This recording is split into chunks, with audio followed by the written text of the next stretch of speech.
Hello and welcome to this episode of Star Wars Generations. Friends, we have come to the end. Skeleton Crew Episode 8 is out. I have watched it. Alex has watched it. Aaron has already watched it and talked with our youngest fan, Aurelia, about it in a quick response episode. But here's our regular episode that Aaron can't join for because she's done something silly like try to become a nurse, thinking that that's somehow more important than podcasting. So we're going to every now and then decide that maybe after 10 days of we're going to every now and then decide that after, 10 hours of class, maybe she's not going to join us. We'll see how that happens. She'll still be on most episodes, but we're going to give her a little bit of academic leeway. But starting with you, Alex, Skeleton Crew episode 8, the whole show's wrapped up. What'd you think? I really liked it. I actually, I was worried. I'm always worried when I really like a show that they're not going to stick the landing on the last episode. I feel that's always like a fear of mine.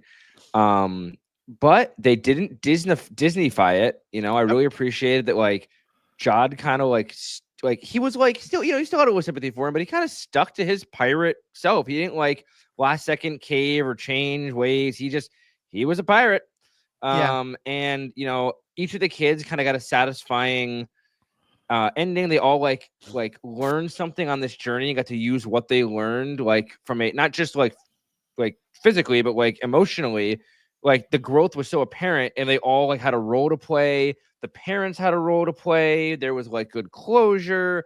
It didn't feel like there was no like last second cameo. I didn't need Zeb Aurelius to like fly in on an X-wing to save the day, or have the supervisor be like a fucking hologram of Palpatine. Like, I was good with not knowing any of these people and having just a really overall satisfying ending that still left the door ajar for a potential season 2 if they really wanted to. For sure. And we're going to talk about what that might look like, as well as how these characters might show up in other properties in our bonus member section. In our bonus member section, which is only $5 a month, $55 a year. All the information's in the show notes. But yeah, just talking about this, there's two things you're getting on there that are very connected that to me are so essential to why I wound up loving the show so much. And I did have a few quibbles with the ending, and we'll get to that. But just starting with all the positives and how it kind of wrapped up the show well. Because as you said, that is not a given for any show, but especially really with a lot of the Disney shows. There have been a lot of very good Marvel shows, especially, that I think were mostly pretty good and really did not stick the landing. I think the same can be said even of some of the more recent some of the more recent Disney Star Wars shows also had trouble with that.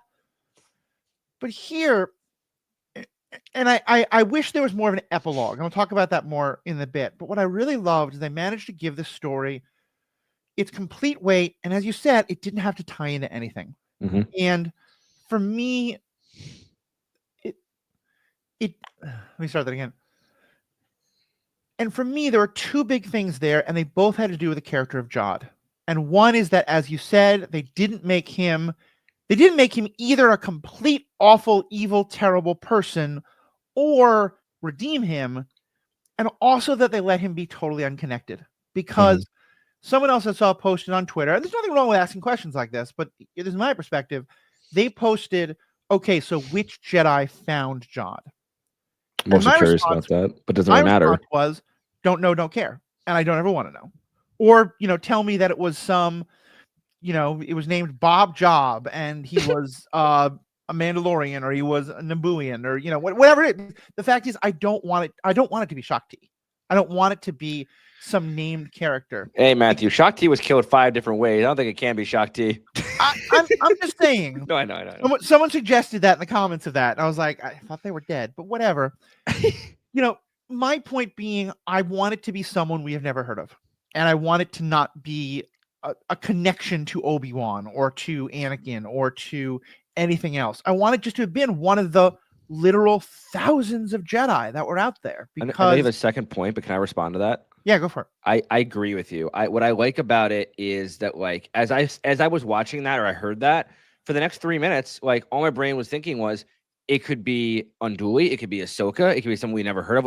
I don't want to know, because it's like Schrodinger's cat. At that moment, like, all of them could have trained him. Like, you don't know, and like, it doesn't actually matter. Like you said, I feel like, because then you'd be like, oh, this person like never would have trained someone that way, or they never, you would start like questioning things and breaking it down, and like, it doesn't matter. Like, all you need to know is that, like, someone stepped forward, a Jedi showed him some ways. What is crazier to me in that conversation was that he admits that like Inquisitors, whoever tracked her down, made him watch as she was murdered and then let him go, which I think is even more wild. Yeah, that was something that I thought was interesting, but also a little like eyebrow raising because we know that the thing the Inquisitors wanted then more than anything was to find young, force sensitive people and raise them. So, and I don't know if they actually let him go or he escaped. He escaped, like right? That. That could be a story. But yeah, I'm glad that we weren't told like, oh, this was Ahsoka or whatever it was. And the second thing was that they let him be this not great, but also not like super evil person. Like morally ambiguous. I think there's an extent to which he probably is, on the dark side to some degree in terms of like he has put aside his values and his ideals, however much he had them. Like he wasn't raised from birth as a Padawan. It sounds like he was a Jedi for maybe a couple months, maybe a couple years, or just hanging out with the Jedi. But like whatever kind of goodness in him has been, as I think can happen for a lot of people, and fairly understandably, if you are in a kill or be killed world where you're fighting for your literal survival since you're a kid, it becomes pretty easy to justify kill or be kill in order to keep surviving. And that's not great. That makes someone a villain. And I don't think it excuses villainy, but it also makes them somewhat sympathetic. And like I saw posts being like, oh, why didn't he get a redemption? Or, I think he's going to be redeemed because he's not fully evil. And like, maybe he has a redemption in the future. We don't know. I mean, I don't know if it's necessary. But, I mean, let's be real. You and I know his favorite characters. I feel like a very beloved character in Star Wars is Hondo Ohnaka. And he never really has a straight up redemption arc. Every time he has a moment of redemption, 5 minutes later, he's doing something else sketchy. But he in the end of the day, he's a pirate that cares about money and himself. Yeah. And that's just who he is. But we still love him. And like, I'm not saying that Jad's on the same level as that or the same exact person, but similar vibe. Like, I don't need every person to have a redemption arc. Like, in the end, it seems like he has some decent morals. Like, it didn't seem like he actually wanted to kill or hurt anyone. He wanted people to work for him and probably, low-key kind of enslave them and make them work for him for money. But like, he wasn't just straight up like, I'm going to just kill everyone in this room. So like, it's okay, I think, to just have a morally ambiguous character. And I appreciate that Disney let us have that. Yeah. I do think he's very different than Hondo because he does seem like he is very clearly conflicted.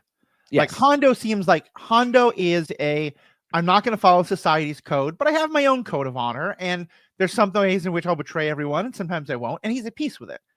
Jad, I think, is the exact opposite. And that Jad, like, he's very comfortable killing adults. Like he just straight up murders Brutus in the last episode. Like when he's like helpless, he kills other people. But he clearly doesn't want to hurt any of the kids. He's really upset that KB may have crashed. And I think he's wrestling with that. And but yeah, you're right. He doesn't need a redemption arc. That's kind of the point, is that you can have a character who is doing villainous things in regard to our protagonists, who is the antagonist, who doesn't 100% feel morally committed to being the antagonist. And that's okay. And that to me, that is such a more interesting antagonist than someone like Palpatine. And one more point on this before we move forward. I just want to say that I also really appreciated that, like, in the end, he wasn't a Padawan that escaped the temple, because that's been done so many times. It's like another survivor of Order 66, another traumatized adult. Like, don't get me wrong. Like, I love my Cal Kestises, my Kanan Jarruses. They're all great. But I really appreciate this. Is like the first time I feel like we've really like gotten a little like, I was just picked up, found by a Jedi for a couple months, picked up a few tricks, and then they were killed in front of me. It's so like, still ties back to Order 66 a little bit, but like it wasn't like this grand. I was for like very basic knowledge, like, and it feels like something that Jedi would do. It actually, I feel like, slightly enhances the post Order 66 world, knowing that even on the run, Jedi were still trying to help children out here and there, like even when they were like being threatened. So like, to me, that actually like enriched the Star Wars universe a little bit without, beating a dead horse trope like we've seen so many times. So I appreciated that. Yeah, no, I think I would totally agree with that. So what else about this episode struck you? Well, I kind of expected a little bit for the supervisor to be a droid. I had that was the one thing I kind of thought was going to happen, and when it did, like, because the thing is, at no point during the show did I actually care that deeply who the supervisor was. It was just like a little mystery in the back of the head. But it makes sense that, like, the Republic set up these droids or whatever to run things and just kind of left them alone.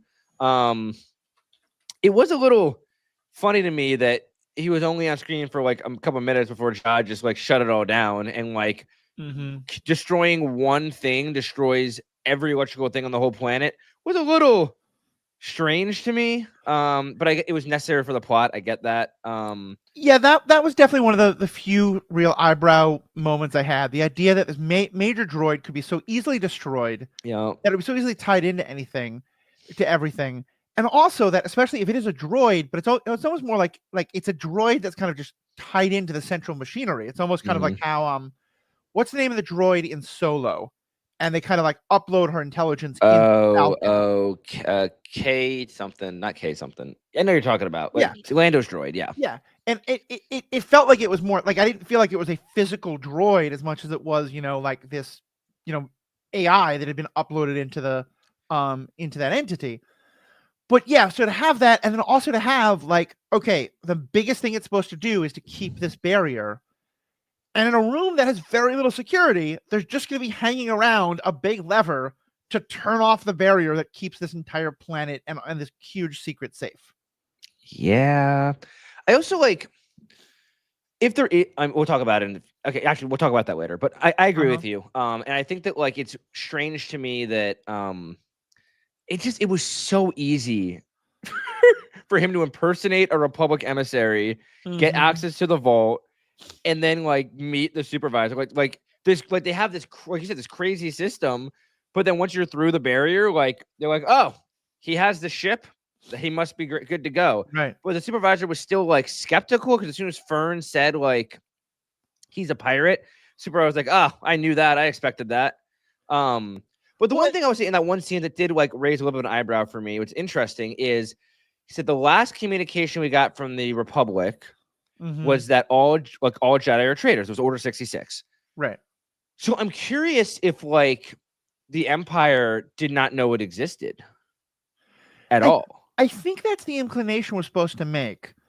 Although it definitely leaves open a lot of things. And as well as tying back to the question we were discussing a second ago, my impression was that the minute he showed up and kind of indicated he was a Jedi, that the supervisor was suspicious. And so to me, the one explanation might be that the supervisor allowed them to come into the room that easily as a way to kind of trap him, but then maybe have some teeth to your trap. Like have some security droids there ready to fight him. Trusted security droids, and they were just really weak. I don't know. Yeah, like felt weird, but like smaller in the grand scheme of things. Yeah, not a huge deal, especially when you're wrapping everything up. I think my bigger concern with the ending, I was going to say with the epilogue. Yeah, I'll say with the ending is that I do wish we'd gotten more of an epilogue. It's funny. It used to be that a lot of times this would happen, is that the show would end like immediately with the finishing off of the big bad, and you'd be left wondering everything. But now it's becoming a lot more common, I think, where the big climactic fight is like halfway through the last episode, and then you get like, okay, well, Wynn's not going to take that final assessment test. What is he going to do instead? Like, is the idea that he's going to dream about being a pilot? Like, what is life like now on this planet? How is this planet? Is this planet now readjusting to the Republic, to the new Republic? What does all that look like? What's life going to be like for the Trunk people? For Neil and his folks. It's not a huge deal. Again, I really like this show. I think overall it was very successful. Probably one of my. I think I'm probably putting it up there with Andor and Acolyte as my three favorites of the Disney Star Wars shows so far. Well, no, because Mandalorian. I don't know. It's very Mandalorian. Good. I love Kenobi. I love so many of them. Yeah, but yeah, but like, did you find yourself missing some of that you wanted some more of that wrapped up? It did feel like it ended a little abruptly. Like I feel like the reunion with the parents was a little anticlimactic in the previous episode, and then like we didn't really get like. Yeah, it kind of just left us like, oh, this barrier's down. We didn't get a full explanation on like why Atatin had been hidden. Like, I guess you just kind of assume that like it was to protect the mints. But it's like, okay, now that this is now an unguarded planet, with enough Republic credits to probably rebuild the entire like Republic fleet of ships plus more. Like what happens now? Like, I mean, like, I'm hoping that just means that they're setting up for a season 2. But I agree that it felt like a little like oh, so much good stuff was happening, a lot of good stuff was tied up.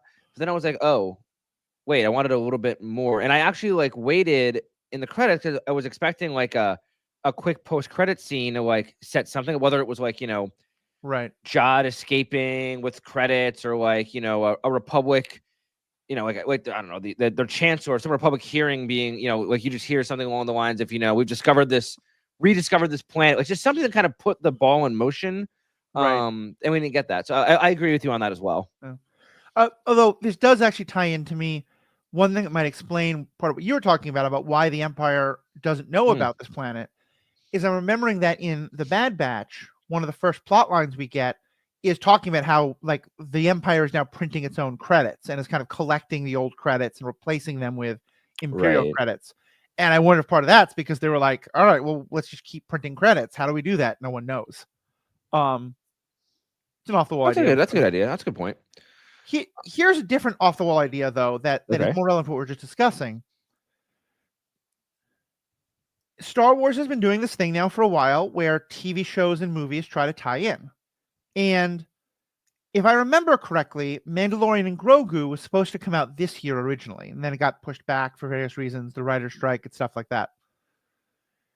Do you think it's possible? And remember also, Mandalorian and Grogu is about outlaws. Like they're kind of more, but they're doing outlaw things. And certainly the revelation that At-Aten is now a part of the galaxy is going to be a big deal to outlaws. Yep. Do you think it's possible that they didn't have much of an epilogue because the idea was always that this would come out in the early part of the year and then sometime later in the year, Mandalorian and Grogu would come out and At-Aten would be an important plot point of that? Interesting. I think that's possible. But I feel like if that's the case, they should have pivoted and just filmed something. Yeah. It is very possible though. I feel because like Skeleton Crew was planned and started like filming, and it was after this had kind of the ball got rolling on Skeleton Crew, but like Disney pumped the brakes on all of the other projects. So it is possible that like they had ideas to tie things in and then kind of like peeled back a little bit. That would make sense to me. Yeah, it's a possibility. Who knows? Yeah. Can we talk about the kids' growth here? Yeah.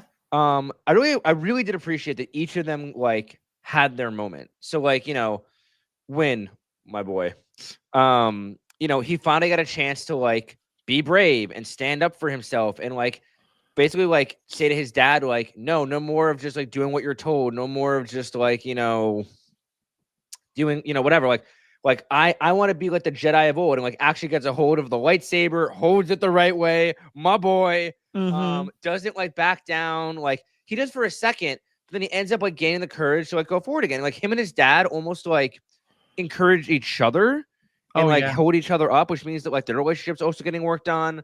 So I feel like Win had like a really big moment there. I loved his dad getting to have that fun moment on the bike. Yes. And you can tell that there was a real clear like, oh wait, look at all the fun I let go of because I became too focused on this stuff too early. Let my son have those adventures. But on the same side, instead of it being like the dad has wasted 30 years of his life, it's like, oh wait, no, I can do it because I'm a level 7 systems, whatever. That was so funny. I love that. That was he thought he was bragging so hard. And I was like, Chief, what? Well, but he was able to turn the power back on. Like he really was. And it was not very hard, apparently. It was not the mic drop moment he wanted it to be, but it was still a mic drop. Yeah, no, I agree. And like I just thought that like, Win having that moment was cool. Fern also like Fern's mother having a moment to like finally break the rules. But Fern also like overcoming her fear of Jod and like standing up, and like her and Win kind of like bridging their like kind of brother sister headbutting relationship to like work together in that moment. I thought was really fun as well. Like Fern wasn't really the one taking charge in that moment. It was more like Win was like, we have to like Fern like wanted to do the same thing, but like Win kind of took charge, and then Fern like did the final push for her mom to like go and pull the lever. And And of course, like in that moment, like Jod could have killed them, but he didn't want to kill anyone. So, which is again his moral ambiguity in full tow. My other boy, Neil in a bathtub, something I didn't really know I needed, but it was really cute and funny to see. Neil, like, also like being super brave, like he was so scared early in the show, and he says, "Go on without me, I got this." Going solo to cover them, right? And like remembering that, you know, the previous planet they were on, the previous planet they were on, at Akron, I think it was, had that like repulsor cannon or whatever, and like goes up there and attacks the pirate ship himself. Like, just such a brave moment for him, like brave little toaster moment. And in that moment when he's like, okay, cool, I'm doing. Oh, okay, they're about to shoot at me. He's scared, but it's not. It isn't like, oh my God, run away. It's like, okay, they're shooting here. It's time for me to leave. Like, it was much more calm and in control than just like utter panic. Yeah, I really appreciated that. Like, it's just like he came so far. He really did. And then of course KB, like she also going solo. But like, you know, what was cool to me, well, first of all, eyebrow raise that she successfully fixed Smee, who had his head cut off. I have to go back and watch. Was his head fully severed, or was it still on the wire? It was fully severed, and you know whose head was also fully severed?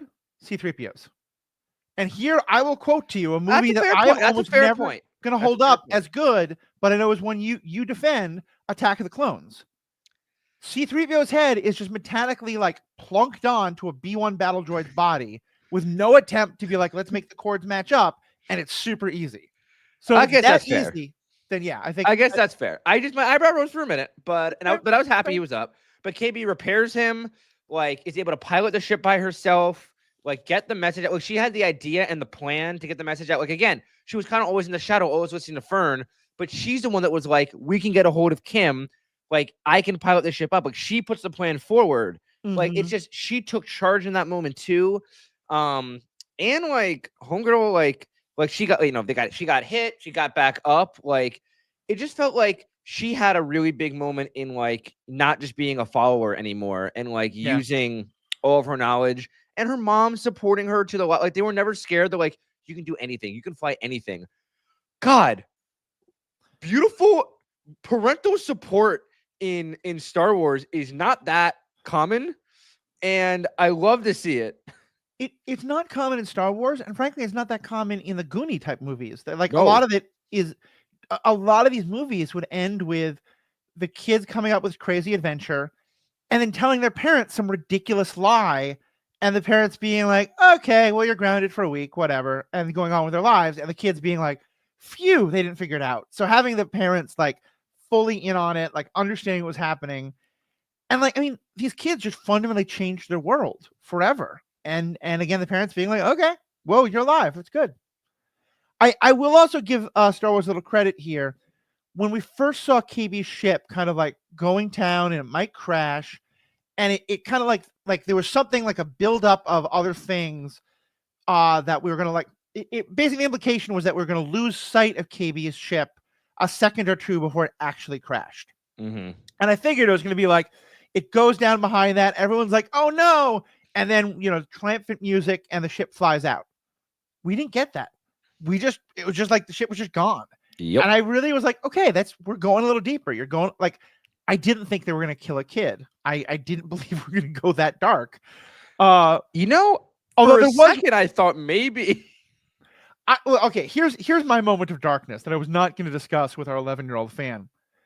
I didn't think they were going to kill a kid, but there was a moment when Wim was holding the lightsaber and Jod was trying to like pull the lightsaber out of his hand.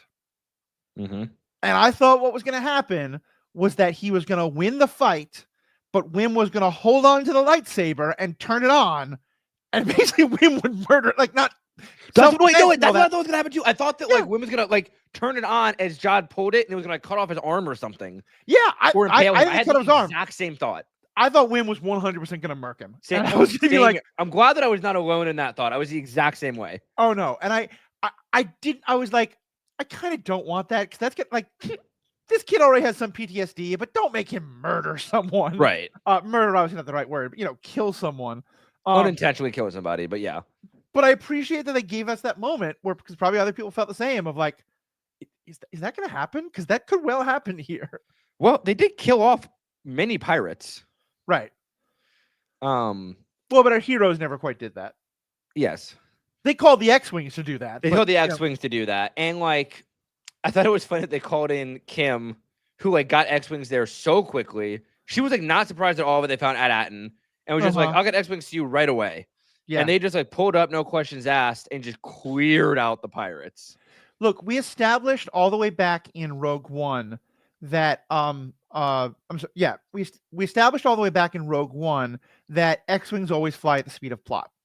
They do. They sure do. Which doesn't make much sense to me. I also don't get, like, granted, I guess they did say that there's like no military or whatever on this planet, but the fact that like a single pirate ship could take over so thoroughly was a little weird. But I guess they did say I guess it's really only one settlement on the whole planet, which is also confusing to me.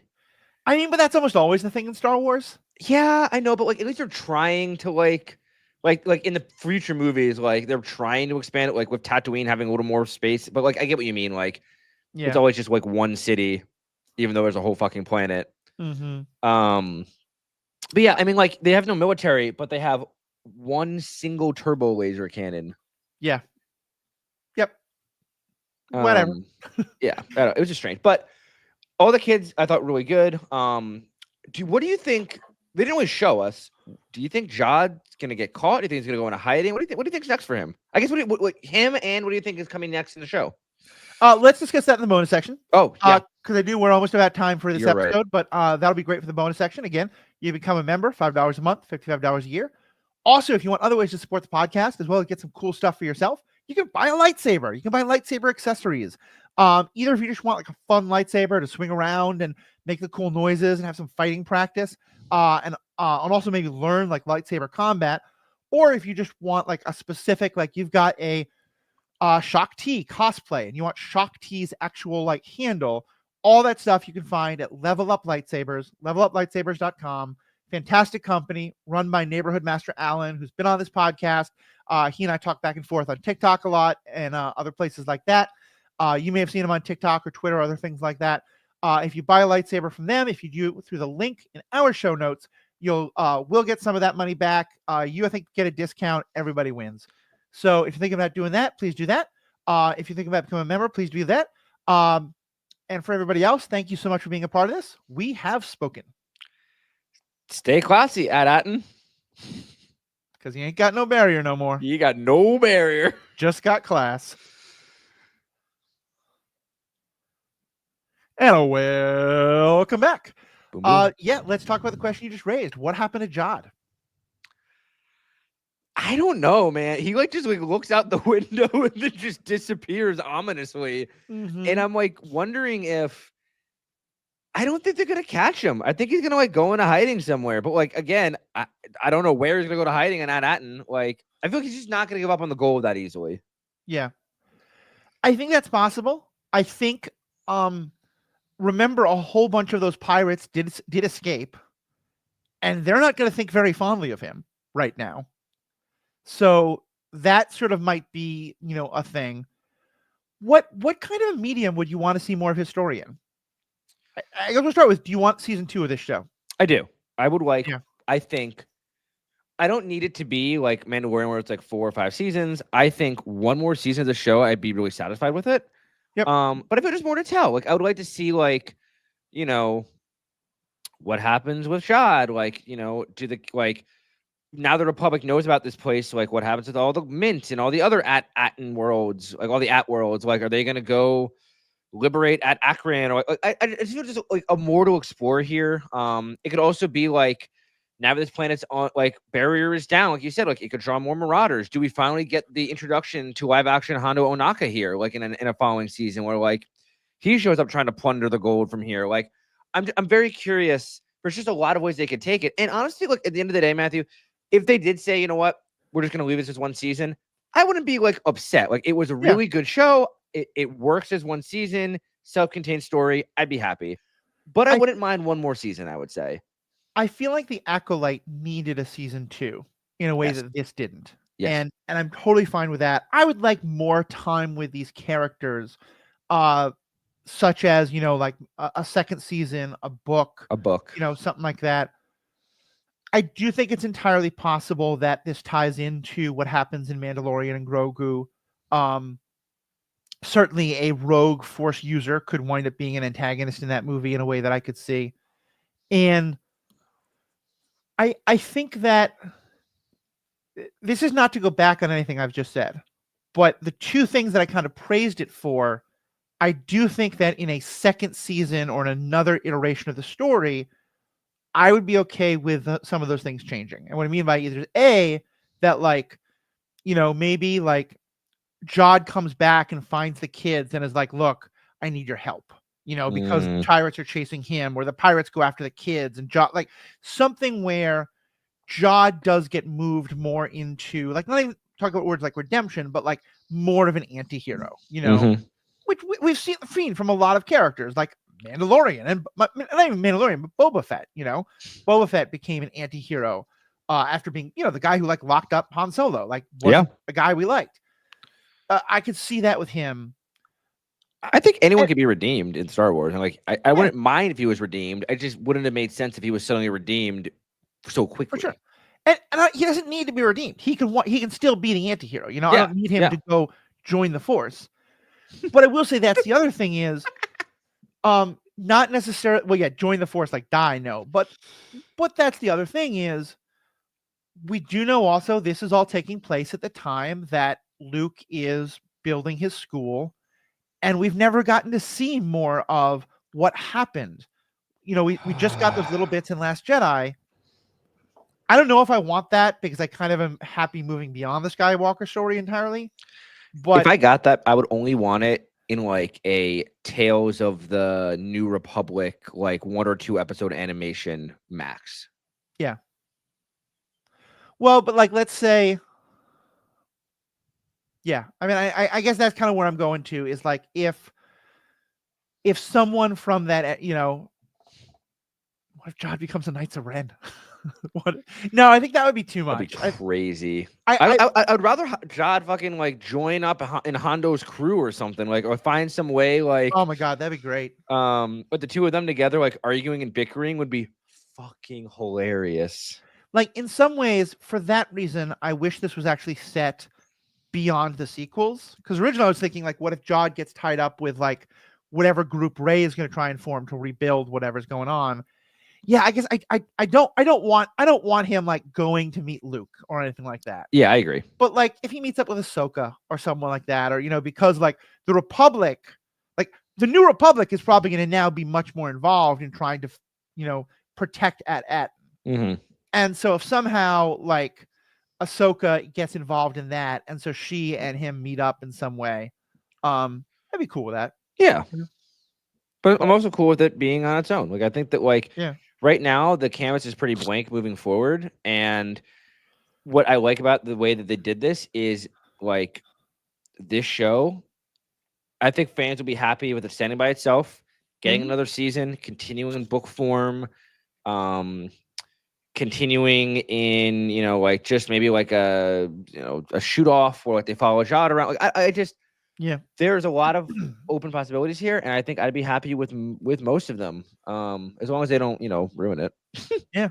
I mean, that's always the thing, and I think that's why. And this is the last thing I'll say, and then let you say 1 or 2 last things. I've been focusing mostly on Jod, because the kid actors were all fantastic, and so much better than we often see kid actors being. But I think Stranger Things has really burned me, because what Stranger Things has shown me is that when you have kid actors and try to do projects that span more than 2 or 3 years, some of those kids are like I don't know the kids in the show, but often like you've got like one actual 12-year-old and a 15-year-old who looks 12 and something like that. And then they don't all hit puberty at the same age. They don't age the same way. And like, I'm excited to see the most recent season of Stranger Things, but the last one, they did not look like they were the same age anymore. And it really looked ridiculous. And so like, if like Fern's actress hits puberty and Wim's doesn't, And like, it'd be one, like there could be 2 13-year-olds, sure, but like if it now looks like, no, she's clearly 17 and he's 12 still, like it's gonna be weird. And I just I kind of like all these are great actors. I hope they continue doing cool things, and maybe if each of them individually shows up in other Star Wars stuff, cool. And maybe we got one more season with them. But like I feel like 5 seasons with these kids would just, especially at the rate they do them, like 1 season every 2 years, it would just be a terrible idea. I agree. And like I agree, like, like you said, Stranger Things, I mean, we're finally gonna get that this year, but Stranger Things started back in like what, 2019 before that? Yeah. 2018 maybe. Like I can't remember when it started, but it just it's too long. And I mean, and like I think that some shows are like learning from that. Like I know that the Percy Jackson show is trying to like they just immediately started recording season 2 as soon as season 1 ended, and the Avatar show, like Netflix is trying to record all of that within like a year or 2 of it, because they just want to make sure that like all the actors remain like similar looking age, because otherwise, like you say, it just feels weird. So I think like only 1 season would work with the kids. Otherwise, I would love to see Jude Law's character in future Star Wars projects. I think he did a really wonderful job. Really like a good character, an interesting character, a deep character. Like has a little bit of a hand in the connection in different parts of pirates. He has a hand with the Jedi. He has a hand with just without, we don't know too much about him. But he's still compelling, and I would love to see him in a future property or project. And I think the other thing is, for me, I don't necessarily need to see more of those stories, but this has to be a major event in a way that is talked about in the rest of the universe. Yeah. And like, somehow. Yeah, I don't need Mandalorian and Grogu to be set to have this as a plot point by any means. But like, give me something where like he's talking to another bounty hunter and it's like, oh yeah, I was, my last bounty was tracking down one of those At-Atin pirates, or like, oh, have you gone out to find? That'd be good. Just some kind of mention of like these other characters exist in a world where this happened, because this is a really big deal. Unless it gets put down to secrecy. And then the last thing I will say, as much as I love Paul Sun-Young Kim, as much as I want to see Carson Teva in lots of things, I was so glad he wasn't one of the X-Wing pilots. Yeah, I agree. Just again, making the universe feel bigger. Yeah, I agree. Make the universe feel bigger. Cool. All right, well, members, thank you so much. You're who makes this all happen. Alex, thank you so much. We will have all 3 of us back soon. Till then, we have spoken. Stay classy at Akron. There you go. But not Akron, Ohio. You're just not Akron, Ohio. Akron, Ohio can suck it.